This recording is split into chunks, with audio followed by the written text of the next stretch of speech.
Jean-Michel est un jeune agriculteur maraîcher à Saint-Louis. Quand on est agriculteur, on l'est 7 jours sur 7.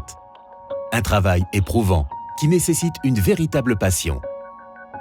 C'est le cas de Jean-Michel, il aime ce qu'il fait. Malheureusement, ces dernières années, le sud de l'île a subi des périodes de sécheresse régulières. Un manque d'eau qui complique terriblement le travail et met en danger son activité. Sans eau, pas de culture possible. Et sans soutien, Jean-Michel ne pourrait même plus exercer aujourd'hui. Si vraiment c'est une coupure, c'est pas trop grave. Nous, on sera coupé une journée, pas plus. Mais sinon, si c'est par rapport, si là-haut, sur le bras de la plaine, il n'y a pas d'eau, ben, on est comme tout le monde. Hein. On a des pompages sur le plateau du Gaulle qui permet justement, quand le bras de là-haut, sur le bras de la plaine, il n'y a pas d'eau ou c'est saturé en boue, qu'on a l'irrigation. Je pense qu'on a 2 ou 3 stations de pompage dans les bas, quoi, qui nous aident, nous, en tant que maraîchers, d'avoir de l'eau tous les jours. Jean-Michel reçoit un soutien technique pendant les périodes de crise. Il a bénéficié d'aide pour acheminer l'eau jusqu'à son exploitation et installer un système de goutte à goutte. Les normes sont très exigeantes et sans aide, son système d'irrigation n'aurait pas pu être achevé car trop coûteux pour lui.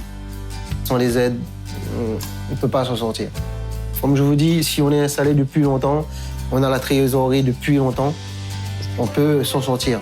Mais quand on est jeune, c'est très difficile. Sans le conseil général aujourd'hui, c'est très très difficile.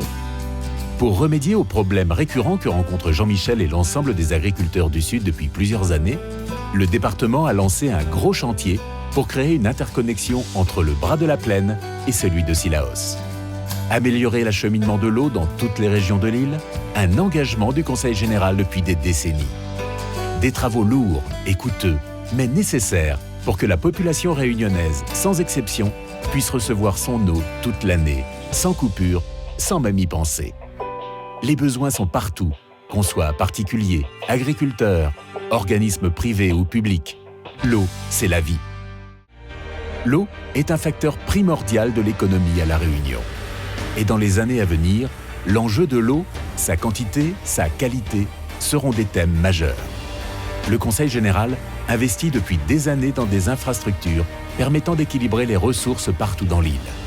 Objectif, permettre à tous les Réunionnais, d'est en ouest, du nord au sud, de ne jamais manquer de cet élément essentiel de leur quotidien, l'eau.